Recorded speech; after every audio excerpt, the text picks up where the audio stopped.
Hello and welcome, Stand Up World. We have a great episode today. I happen to really be a big fan of this guest because he's my son, Burt. Burt Binder, who is a very talented filmmaker, I have to say, and has a new movie out that I'm so proud about. Patrick, I have to say, by the way, say hello to Patrick Arnold. Hey, everyone. Hey, Mike. Patrick Arnold, who is the producer of this show out of Boston. And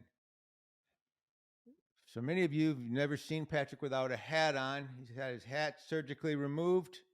And it took 18 hours. Dr. Robert Purnell at the Boston Surgical Institute and his team removed the hat. But he looks damn good, doesn't he, folks? And how do you feel? Do you feel lighter? A lot lighter. Yeah, the hair feels nice and warm on the head now, which is good. So That's great. That's great, yep. Patrick. I'm proud of you. But I wanted to tell you that I really love. I'm so excited about the release of this movie. I produced it, but just helped. Ricky Cruz produced it, and Burt wrote and directed it, and these guys made it for nothing, and they worked. My friend Joshua Smith DP'd it, and it's just some great thing. But look at I made a reel of it today because I'm just a ham, and I'm so proud. This tells you what I really feel. Today is one of the greatest days of my career, I have to say. It's the release of my son Burt's first movie, which I was lucky enough to be one of the producers on with Ricky Cruz, and worked with some great actors, Lindsay G. Smith and Peter Giles and Luke Jones and Felicia Michaels and Frank Castillo. And it's out now. You can get it on Apple and Google. And I just love my son. He's just he's just my best friend, and I'm so proud of him.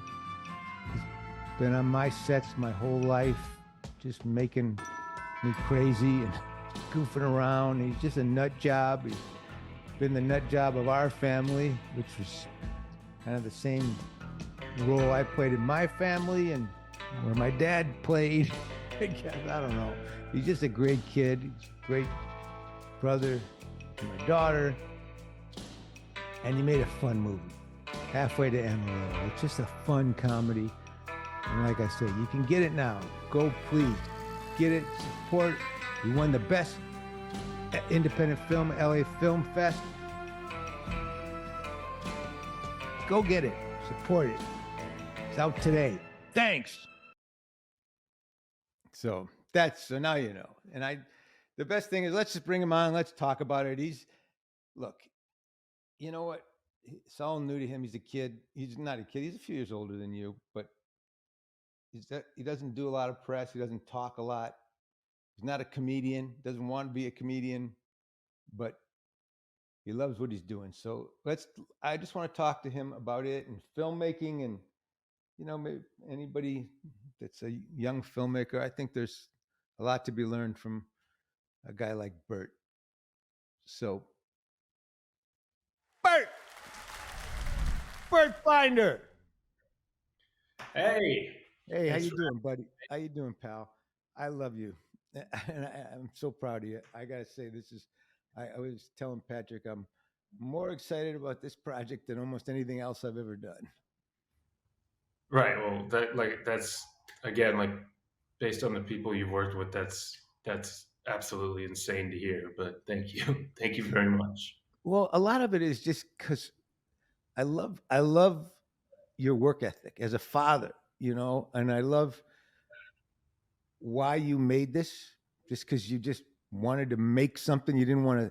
I relate to it totally, and I love Patrick. Originally, it was just going to be shot in that room in his apartment, and we ended up making it a little bigger than that, obviously. But it was one of these things. He went to Emerson College, and him and his friends, they just all came together. And my wife, she with the costumes, and my daughter with the makeup, and our friend Chantal with the hair and makeup, and it's just it was really a labor of love when you sit and people throw that word around a lot, but this was, and Burt worked so hard on every aspect right to the very end. So talk about it a little, Burt.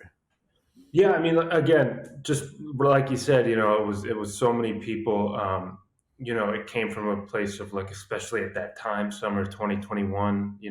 I think everybody just kind of wanted to, get up and make something, and there was a lot of people waiting, kind of for permission, from someone to make something, and this was kind of my way of kind of getting around that and just kind of doing it ourselves. And like you said, I was literally going to shoot it on that couch right there, and I was going to shoot it. I always wanted to have Peter Giles. I wrote that role for Peter Giles. I don't know if he would have done it if it was this couch, but yeah, like you said, like having Chantal Rivera do the makeup, Molly do my sister doing the special effects, um, Joshua Smith, the DP, he did the Comedy Store documentary. I mean, when he joined this, it became a real movie.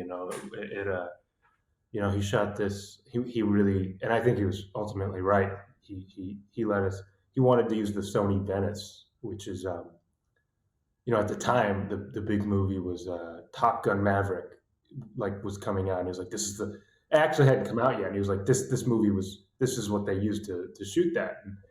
And so the fact that all these things kind of came together, and we just kind of got all these people almost between projects, all these really talented people. I mean, like I said, Peter Giles. We came this close to getting an F-15 fighter jet that was in between projects from that. So, but we were going to do the therapy seat in there, but it was hard to fit 3 people. Yeah. And the Pentagon didn't really have any interest in signing, doing a product placement with us. Yeah, no, I mean, it really is, like you said, just, we had so many people who, like Luke Jones came in at the last minute, I think 4 days before we started shooting. No, before we started rehearsal. Before we started rehearsal, right? And yeah, and he kind of came on board, and he was just so I mean, like if you watch it now, it's just like the idea that role wasn't written for him is wild, because it is him, and he's just perfect. And Lindsay G. Smith. Lindsay, the story about Lindsay was interesting because I had worked with Lindsay. She had a small part in Black or White with Kevin Costner and Octavia Spencer in 2013. In what? In 2013. In 2013, yeah, and in New Orleans, and she played one of Octavia's nieces, and she was so good. And Kevin and I, looking at the film and the dailies and the cuts, and kept saying, whoever this is great. And we just kind of kept beefing her up a little bit, and I thought she's a star, and every time I just was always thinking about her. So I just said to Burt, what about Lindsay for that role? And he loved the idea, and she's pretty special, I think. Right. Yeah. That was like, other than Peter, that was the easiest role to cast, because I mean, that was like, it just happened. Like, I remember you just said that and then just called her, and she picked up, and then it was just about getting her out here. But yeah, she was great. I mean, the other part of it is like, having such professional actors, like actors who work and are just like come out and they're just ready to be part of it was I mean, that's a production value that like is priceless. It really was, and what they brought to the roles, and just the enthusiasm that they had. Like, I just loved watching Peter and Luke, and just off camera in costume, like twirling their guns, and I was kind of jealous just because I had to think about who's gonna pick up the U-Haul, and where we're gonna park it, and then action and go into my scenes, and they were just like super in character. But but at the other hand, like, that was it was so great to see, just because I was like, all right, I know that whatever happens with this movie, like that part of it is going to work, you know? Well, the other thing that was fun, I think, because even though Burt wrote and directed it, he was kind of the straight man. You, he's the straight man character. He was like, I always thought of him as like the Bill Bixby role, or the Elizabeth Montgomery, for like My Favorite Martian or Bewitched in the old days when you do these crazy sitcoms where the next door neighbor's a Martian or his wife's a witch and nobody can know. It's like he's this writer and he's got these two characters from the West, the old West, have appeared in his life, and he's the only one that really knows why they're so crazy. And it's such a straight man. It's a hard role to be a straight man. But not only that, these two guys get to just figuratively and literally tear up the scenery. Right.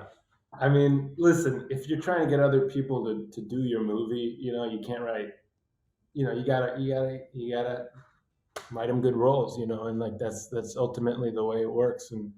And look, I love my role, and I love Michael. I mean, I don't love Michael; he's kind of an asshole, but I really enjoyed playing Michael, because he is a straight man, but he's also, he's also really like dialed up in terms of like the narcissism of a writer and like the sort of neurosis and just he's me but dialed to 15, like he's just so that was fun. Like I did have a lot of fun with that, and like I would never tell my mom to get the fuck out, like shit like that is like a little bit elevated. I would. Well, I didn't want to tell you, but he was based on you. That's why you named him. I have to say, it must have been weird because for me, you've been on sets your whole life, and I got to tell you, I remember Burt. I was making this movie with Alan Rickman and Janine Garofalo in London, and Alan Rickman. The whole cast was there, and he was doing this big scene where he just destroys his office looking for something, kicking through the bookshelves and throwing everything off his desk, and he has this tantrum, and he does the scene, and I yell cut, and this little 7-year-old kid Burt goes, "Who the hell does that guy think he is?" And everyone on the set just cracks up into laughter. Yeah, I was a precocious little kid. I was I was like one of those like 7-year-olds written for sitcoms that always has like a line So funny. that's I was spoken. gonna ask that something along the same lines. It's like, do you think that you were almost destined to just do this as well as your dad because you grew up on sets and like you knew it was happening and you just loved to create. You saw the magic and like making movies and writing and sort of like literally creating a world out of thin air in your mind. And then I don't know. I just think it's so cool how you like followed every footstep and now are your own movie maker, just like your dad, which is like it's cool. Every little boy sees their dad and wants to be like their dad. And you're young, so I don't know. I just thought, what do you think that role played in like making this movie? Right, right. I think. I mean, I think that makes me sound a little more um, like artistic than I am. I see it more like I'm just taking the ball and running. Like he brought the ball. Now I'm taking the ball, and my kids will, unless they don't want to, will take. That's just kind of like it's kind of the industry, the business we've chosen. If he made cars, I'd make cars. That's Um, so cool. you know, I it's just it really is to me. It's like it's an industry that I love. I grew up in. Like I just love the idea of like creating a project or just collaborating with other people and seeing something from start to finish and then getting to have it live on. Like I just love like whatever happens next. This movie will exist now and live on, and everybody, got to, again, whatever happens next, got to show up and just put some really great work on the screen. Um, and Yeah, I mean, I definitely, I mean, I guess in a lot of ways, it is, I did absorb a lot of it in the sense of like I absorbed kind of how it worked, but I wasn't, I don't think I was always like necessarily like, this is what I'm going to be, I knew probably into it, or some sort of, I think when I was, for a long time, I was trying to be an actor, I'm an actor, that's kind of what I do. But I very recently started, relatively recently, like at 23, I started writing, and then, I directed and wrote a couple shorts in high school, but, so it was kind of like a thing that just kind of, again, it's out of necessity. It's like, if you want to eat, sometimes you have to cook. Um, and that's kind of what this movie kind of was born out of, was like, I really wanted a role, and like it was just kind of like, well, I guess I got to do it myself. And and having that background and his expertise, really, like in the last 7 years, I'd say, like, is really when him as a, mentor, really, like, I from my first script, I would just send it to him, and he'd send it back, and he'd kick the tires, and that was really useful. It kind of, it was kind of, once I really started seeking out that advice, that it really started to really come into play. Um, and so I'd say, there's like those stories that make it sound like I was like there watching at the monitors, but I was probably over at Crafty most of the time, like eating M&Ms, and just. And the other thing I think the story doesn't tell you as much is that Burt is also a comic. He might not be a stand-up comic, but he's a comic. Burt knows where every laugh is, where every laugh lives, and how to make. He can make. He's incredible, and he knew. I will tell you, at 7 or 8 years old, he knew when Alan had that temper tantrum as an actor, and I yelled "cut." If he said that line, he knew he would make everybody laugh. He just knew it. Another time, we were sitting. I had this TV show, Mind of the Married Man, on HBO, and it went off the air. And a few months later, we were sitting at the Beverly Hills Hotel in this little diner. It's this old-fashioned diner in the basement of the Beverly Hills Hotel, and it was packed on a Sunday. And everyone sits at the counter, a big circular oval counter.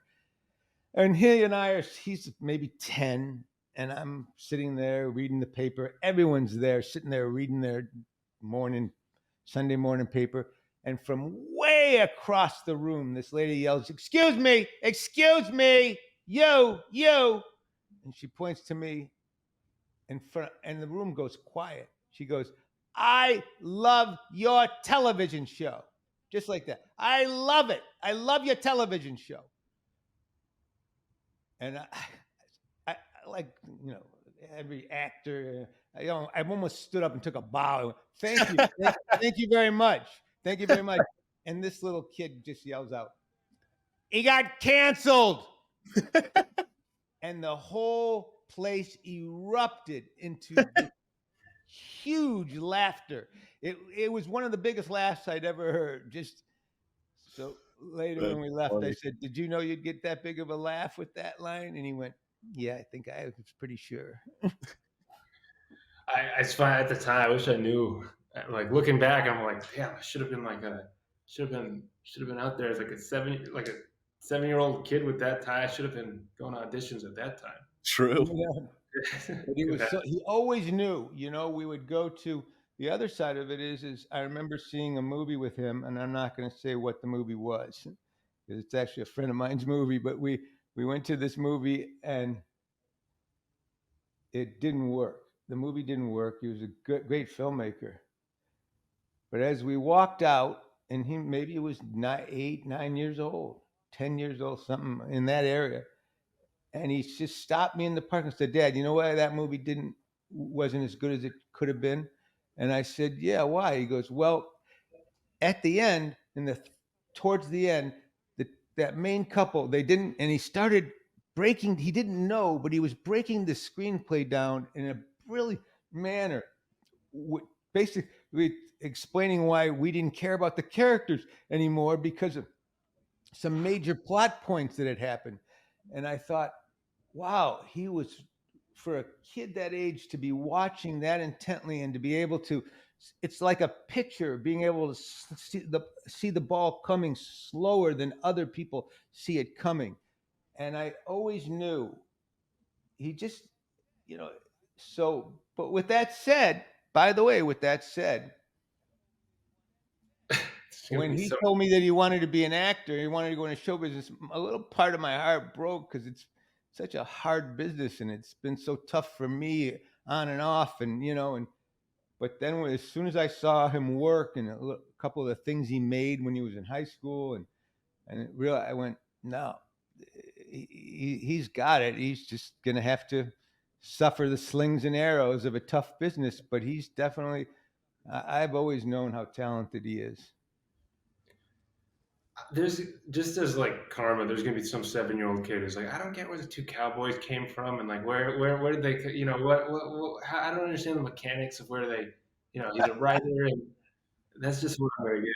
You know, I don't know. I I wonder how much of these stories that you've these stories make me sound very smart. I will say, That make you sound what? very smart, and That's not possible, Burt. I just want to clarify. They make you sound funny. There's a difference. Smart, no. And the midpoint of the second act didn't quite resonate with the audiences. Boy, it's a really, I'm sure. No, Hey, I'm just. talk about your the people that really turned you on, the filmmakers you really love. Uh, I mean, besides you? no, Oh, no. no, I'm kidding.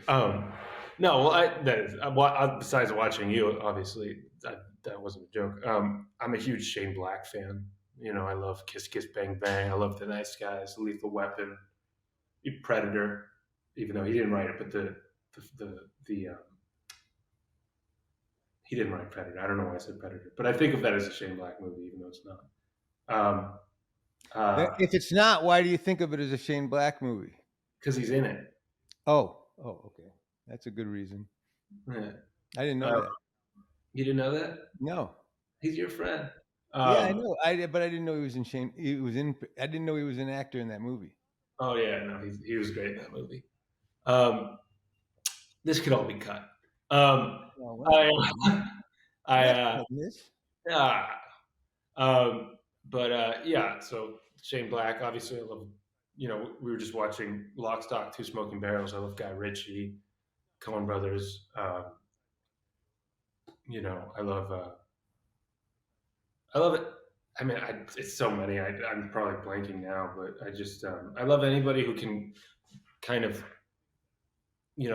blend genres. When it's like, what kind of movie is that? Well, it's kind of this and that, as opposed to like, well, it's this kind of movie. It's this kind, like the way the Coen Brothers can make a movie that's hilarious, but you wouldn't really consider it a full-on comedy. Is something that I have always kind of really wanted to work. That's a space I really wanted to work in. So yeah, again, like just anybody who can kind of break down the sort of walls of like this movie's this movie's this. That's fun. Was there ever any moments when you were making the movie that was like a big reality check when you were like, oh, my dad dealt with major movie networks and or whatever, like bigger money, bigger budgets, and then I have to do this? Like, or was it really like fun and you didn't really run into that? I just imagine comparing what, like, if it was me, comparing what I have to work with versus like what a Hollywood level, you know what I mean, like major motion picture would be like, it'd be different in budgets now, right? Right. Well, thankfully for a lot of, again, this is where he came in as a producer. We never really ran into, like, I mean, we would have been able to get more coverage. We would have been able. There were certain things we were able to do, but because of his work as a producer and Ricky Cruz, on top of um, the script was written with the budget we had in mind, even less actually. So we didn't really run into that in production. I felt like we were kind of able to do everything, you know, and then in post production, when it comes to that, it definitely makes distribution easier. If I want to talk about that, like it definitely there's it's easier to get people to get into certain festivals, get into things like that. So that's where that kind of comes in. If wait, just make yourself clear, because I don't really. You mean it's easier if you have a bigger budget movie and you have more stars or something? Or Right, like that's an area that like I would say, but I think that that's probably something that every first time early filmmaker has to deal with, But there's certain, when you're working at this budget, it's really just about getting people to watch it, you know, and so that's kind of the biggest challenge that I think. I think the last, to me, the hardest part of this entire thing has been, has come after I actually finished the movie. Has been, getting it out there, finding distribution, finding, marketing it. As when I was, a young actor, I never thought of myself as my own, as a social media um, marketer as well. So that's, having to pick up all these hats um, is definitely something that I think sometimes I'm like, I wonder if my dad had to do this part of it. But it's but the actual filming of the movie, I never really ran into, oh, we can't do this, or we don't have enough time for this, or Right, things right. like that. I mean, no one had a trailer. We had rooms we could sit, but you know, so, do you think do you think that's better or worse that because I personally, and a lot of it, this is what my podcast is and my world is and my platform is, as you guys both know. I love the new world where people get to do their own thing and create their own world, and I love making my own shit. And I was, I wish that I could have distributed my films back then, because I always made my films independently, even when I got them to the studios at the end. But don't you like the fact that I've loved how you made the reels and and put it all together and stayed with every part of it? And don't you think that that's a great aspect that storytellers have to really just champion their movies? Or would you rather just, okay, I'll let the studio do all the work? I mean, I mean, not all the work, but there is part of me that's like, that if I had someone else to take care of that part, that would be very great. I can't lie. I have learned a lot, and I have learned a lot of really valuable skills. Um, and I think that's something that I wouldn't have had to learn um, before. Again, like I said, it's really just about getting people to see the movie. So if it was the way you're describing led to just as many people seeing the movie, I would be fine doing it all myself. But there is a sort of machine that these studios have that kind of just take care of that for you, and make sure people are aware of it. And that's something that I think that if, say, one of your earlier movies, had that kind of, prints and ads, things like that. Whereas now it's more reliant on word of mouth. Again, I think if the movie finds an audience and speaks for itself, I think that can be that can work. Um, but like you said, like, you know, it's just about it finding an audience. Like whichever way it happens, I'm totally happy with.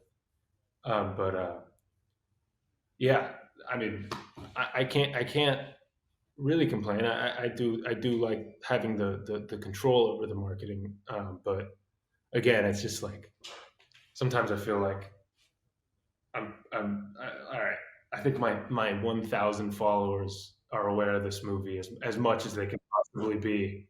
Um, so But I also think it's what you said. You said to me in the old days it was like you had to have that great opening weekend. But now with this type of release of a movie and telling this type of story to an audience, it's not like that. It's out there. It's got to grow and it's got to build, and people have to enjoy it. And then they'll tell their friends about it, and it can be around for a long time. right, yeah, I'm trying to like train myself to look at this more like an indie album as opposed to a movie. Right. Like I'm trying to look at it like I have a friend who's in the movie, Warren Tin. His name's Warner High, and he's a musician, and he has He's your put out best friend since kindergarten. yeah, my best friend, and he makes indie rock, and he has like 10 albums, and and and he's doing really well. And some of those albums from like years ago that I remember he was making just after high school, are just blowing up now, and being discovered now, and his new stuff is blowing up, and he's just doing incredibly well. And and that's from just years of kind of independently putting stuff out there on his own. And I kind of think of this movie as like kind of that, like it'll live out there, and it'll exist, and people will find it, and I personally think that's what's going to happen with filmmaking, and it's happened with stand-up comedy, and that's what this platform's about. When you go from Joe Rogan to Bill Burr to Mark Maron to Leanne Morgan to Brad Upton to you know everyone we have on here, Nate Bargatze, and these are all people that light their own fires, get their backyards into a bonfire, and then burn down a few of the neighbors' houses, and then eventually they get a Netflix special because they got so hot. Matt Rife, and that's what happens.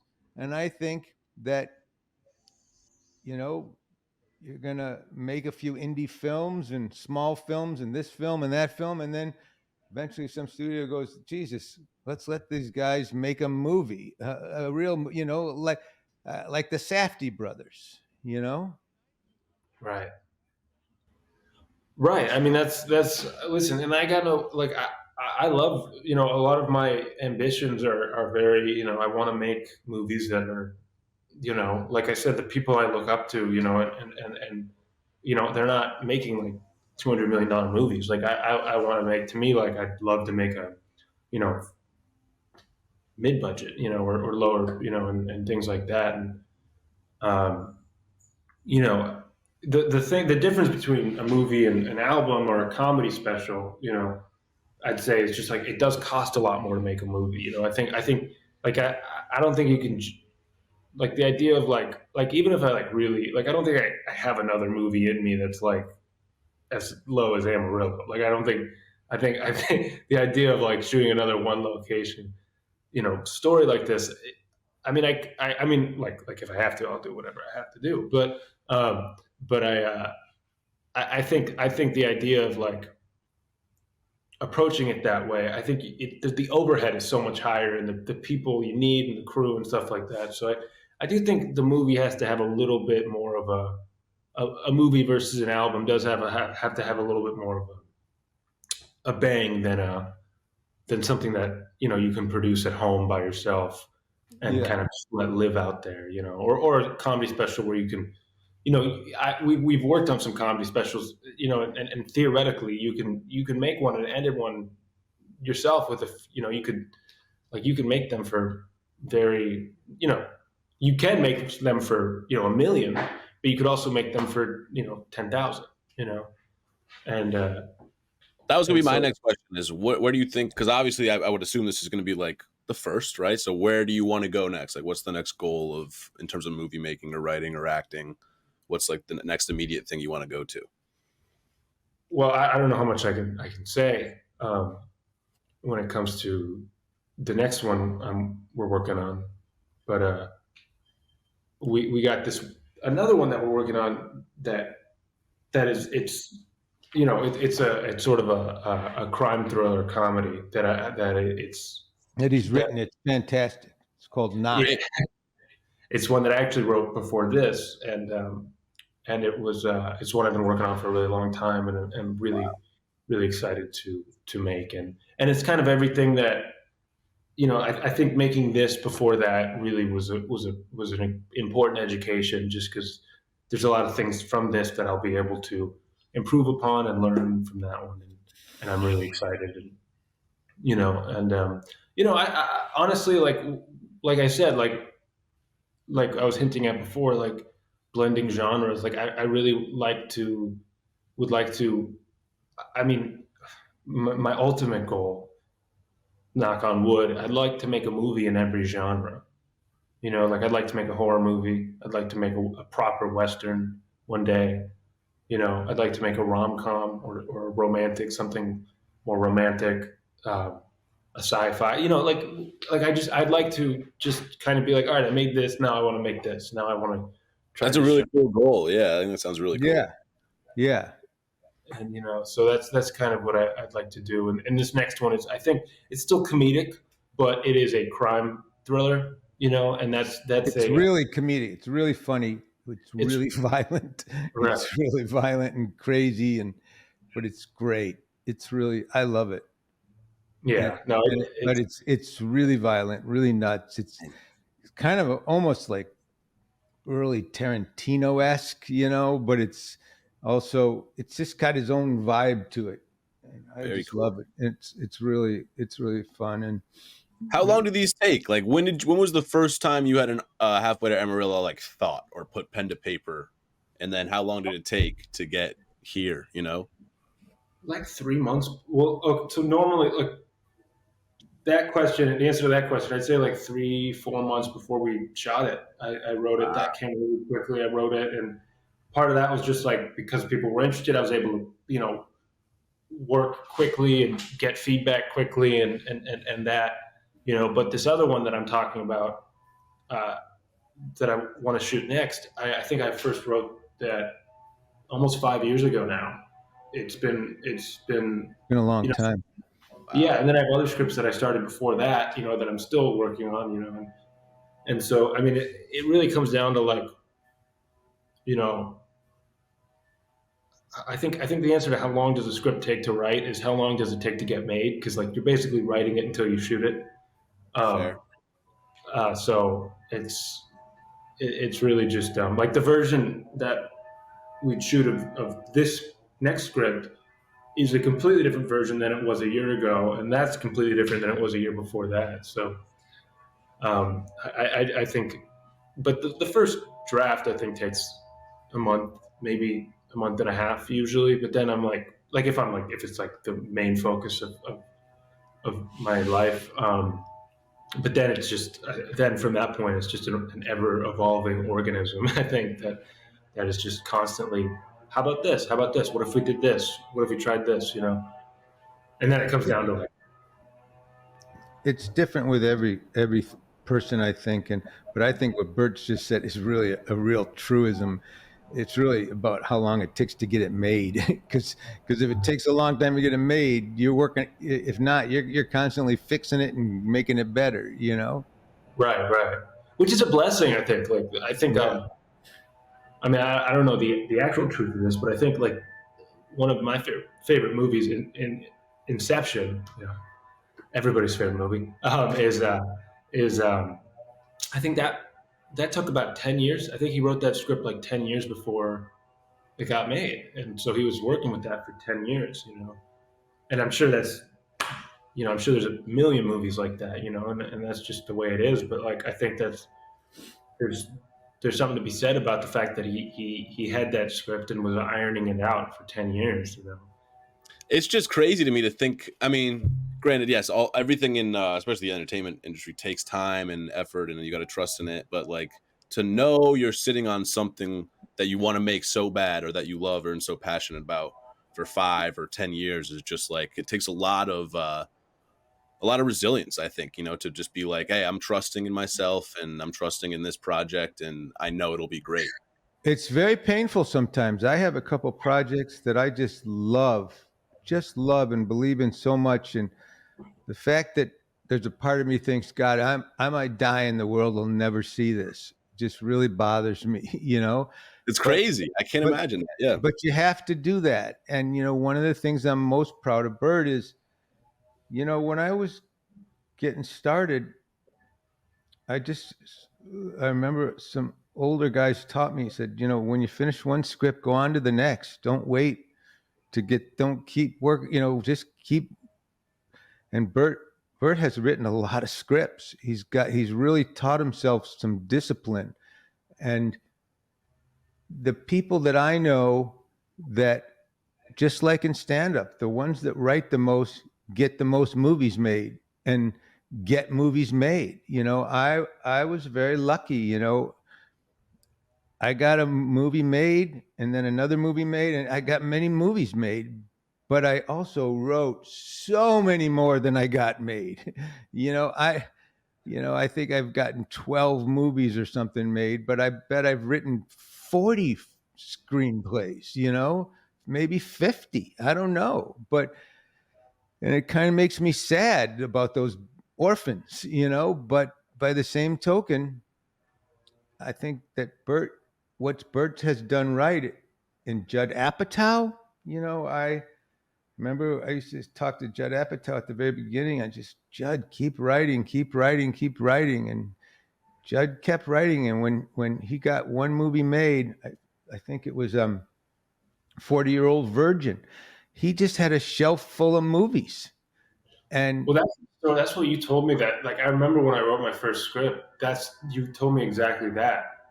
And that's what was like, okay, so now I just have to like keep, like, when you told me that, I was like, I need to have a slate, yeah, and so that when one happens, I'll have my next 6, yeah.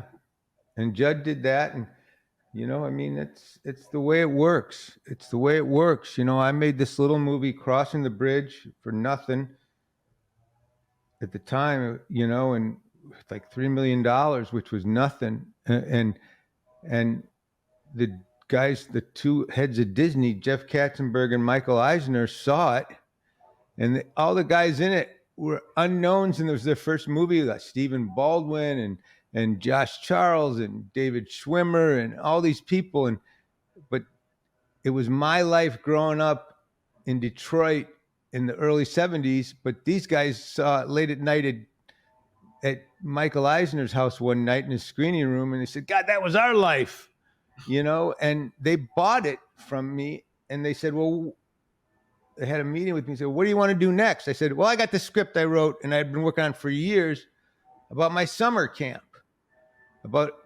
And they said, well, we went to say, all right, make it.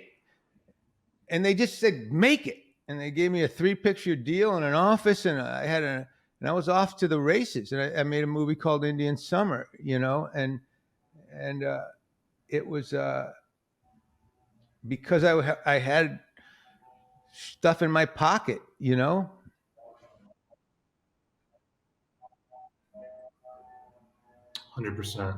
Oh, and by the way, what happened to back that before that, I had written this movie about my family's history, Coupe de Ville, a story we used to always tell.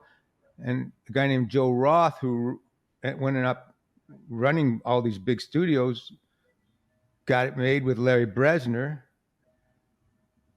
And I had another movie called The Bridge, which had been working on for 10 years before that, called Tales of the War Wagon, then became The Bridge. And this guy, Larry Estes, who ran TriStar Columbia Home Video, and Bobby Newmeyer saw Coupe de Ville and read my script, The Bridge, and he took it to Larry Estes, and Larry Estes said, saw Coupe de Ville, and he said, hey, I know this guy from stand-up. I used to sell his HBO specials, and I sold his HBO specials to colleges. I like this script, but if I didn't have that script that I've been working on for 10 years sitting on a shelf, this is 10 years later, the guy just gave us $3 million. Go make it. Go make it. And then another 5 years later, the Disney guys said, go make Indian Summer. And that's the way it happens. But you got to be prepared. And I think a lot of screenwriters, a lot of filmmakers, they don't want to do the work to be prepared. And I think that what Burt is doing right, next time he's on, we'll talk about what he's doing wrong. Because that's going to be a longer episode. Yeah, of course. We need more time for that. You see what he's like when the cameras are off. Yeah. That's what he told me. Yeah, he said that verbatim. What? You were like, oh, I tease Burt 10 times worse than I tease you, I was like, oh, man. But let me tell you something. What he's doing really right is he's prepared. One day when some studio head or some big actor go, what else you got? Burt's like, glad you asked. Right. And that's what you got to be as a young filmmaker, and Burt, who else do you want to work with? Like anybody your age, or I mean, obviously A-listers, like anybody and everybody. Who are you excited about in the industry? I mean, there's so many people that I want to work with. There's a lot of Damien Chazelle I'd love to work with. Obviously, there's so many. Like you mentioned, the Safdie brothers. What they're doing, I love the way that they, I don't know, just the way that they capture, especially how they captured New York in Uncut Gems. They made it feel just like this real dirty, sweaty place that just really feels like it really felt like I was actually there, and I love the way they almost gave me a panic attack. Yeah, that's so true. I never even think about that. But I don't know. When I think of people I really want to work with, usually I think about directors. Just in terms of like people who have visions and the kind of stories that they tell. There's a lot of I just want to work with anybody I can learn from. Really, at the end of the day, anybody who I can go, wow, like I can't believe I got to have that experience with them. Like just in this case, working with Peter Giles. I know I keep saying his names, but like getting to just sit with him and work with him for that long, and like the amount of experience that he has, and just to kind of like get to see his process as an actor. I'll just, every time I approach a role or anytime I approach a movie, like that's kind of what I'll go back to. He gave me these little books that he makes for every role, and he cuts out like pictures of. I don't want to give too much of his process away. This might be a secret, but like just like he makes like these like really detailed like notebooks for every role, and the amount of work that he puts into them for something that's never going to be on screen, for something that's just so he can kind of kind of get in his mind what he's going for, and kind of like just to get into the state of mind of the character. And the 10 days I had with him are probably more valuable than any acting class that I could have ever gone to, or and getting to make this movie is more valuable than any film school I could go to. So like I said, like anybody I can learn from, because that's where I think the real education is going to come from. That's great. Yeah, I love that answer. And oddly enough, I ran into Peter Giles not long ago, and I said, my son had such a great time working with you. And he said, remind me who you are and who your son is again. Yeah. So that's the way this business is. But at least he was able to remember his lines. Yeah, he remembered his lines. He just doesn't remember anyone. else. No, that's not true. That's not Peter Giles at all. The honest answer is I want to work with anybody who will hire me. No. Also, another great answer, right? And do you like acting or directing more? Like, did you get the directing bug, or you still love acting mainly? Again, like I said, like, directing to me is just, cooking my own meals. I love acting. At my heart, I'm an actor. It's just my trade. The way like a plumber is a plumber. Or a Right. carpenter is a carpenter. Yep. But the amount of control that I have as a director is incredible, because as an actor, it's all about giving up control. It's all about giving yourself over to this project, to this director's vision. And if that director is you, it is a little bit of like a treat to be able to, kind of have that much say over your own performance. Because a lot of times you don't even really have that much control over your own performance.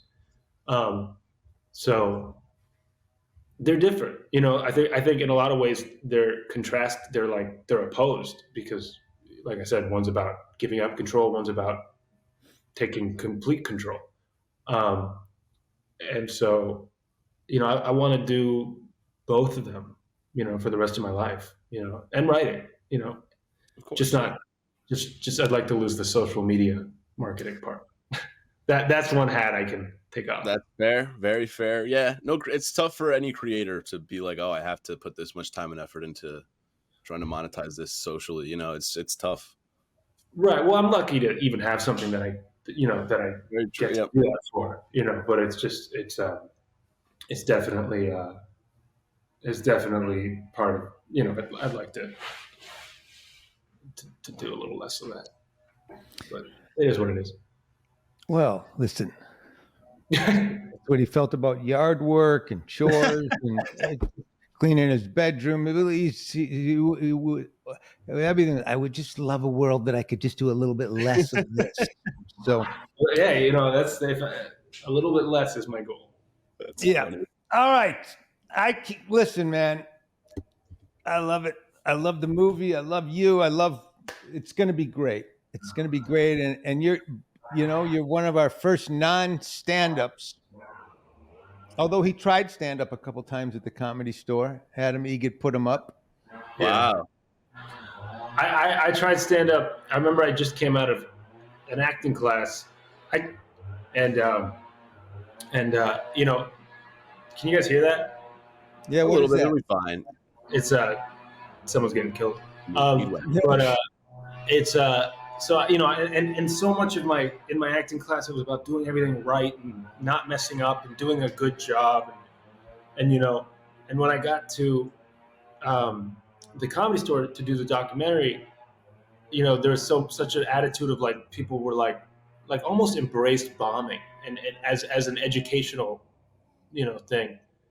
And that was something that I'd never experienced as an actor. I probably should have. Like a lot of really great actors probably already knew that. But and so I tried stand up just as a way to kind of like embrace, and I did bomb. So good, it worked out. But I really enjoyed the idea of just like really going for it and not worrying about doing it right. And so I was like, when I was thinking about that, I was like, well, if I can just get a little bit of that in what I'm doing, a little bit of that sort of fearlessness, I think that'll help me, because I think that's what I needed at the time, and that's what I think stand-ups are really are doing right, in terms of like that lack of fear of failing.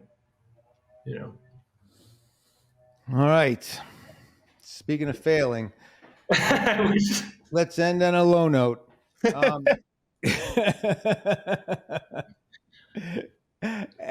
after the first 5 minutes. Listen. If you know how brutal he is to me sometimes, believe me, I get it back. Trust me. The shortest podcast will be like, "Welcome, Burt Binder. All right, see ya." Yeah. All right, Burt, I love you. Let's kill with this movie, and your next movie is Knocked. It's so great. Thanks for doing this. Thanks for being on this. Yeah, no, you're very lucky to have me. I Um, know. I know. I appreciate you having me on, and thank you so much. It was so nice to meet you, man. And I'll see you at dinner. All right. So that's it. Halfway to Amarillo. Patrick, guy Where like can they get you, it? with all the, you can get it on Apple, Prime Video, and Google. But I like Apple. I like Prime Video myself. I like Prime Video. But you can shell out for it, Patrick. It's not going to kill you. I am. You That's why can I get wanted your to know. buddy John Tobin to reach into Yeah. that giant concrete tub of John Tobin wallet. Tim, how about Tim? They can all reach in. All the Tobinites. Yep. They could,